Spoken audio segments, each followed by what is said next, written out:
ഇന്ത്യയിൽ 2023 1,37,00,000 പുതിയ passports issue ചെയ്തു. അതായത് 37,700 പാസ്പോർട്ട്സ് പെർ ഡേ. ഇതിൽ പകുതിയോളം ഇഷ്യൂ ചെയ്തിരിക്കുന്നത് 5 സ്റ്റേറ്റ്സിൽ നിന്നാണ്. ഒന്നാം സ്ഥാനത്തുള്ളത് നമ്മുടെ കേരളമാണ്. 15,47,000 പാസ്പോർട്ട്സ് ആണ് കേരളത്തിൽ കഴിഞ്ഞ വർഷം ഇഷ്യൂ ചെയ്തത്.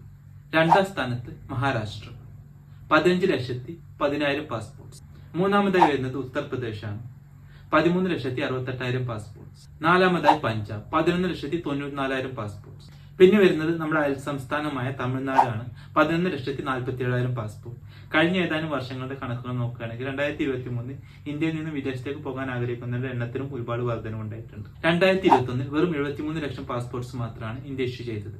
2022 ഈ നമ്പർ ഉയർന്ന് 1,17,00,000 2023 അത് 1,37,00,000. 2024 ജനുവരിയിൽ മാത്രം 11 ലക്ഷത്തിലധികം പാസ്പോർട്ട്സ് ഇഷ്യൂ ചെയ്തിട്ടുണ്ട്. എന്തൊക്കെയായിരിക്കും ഇന്ത്യക്കാർ നാട് വിടുന്നതിന്റെ പ്രധാന കാരണങ്ങൾ? നിങ്ങളുടെ അഭിപ്രായങ്ങൾ കമന്റ്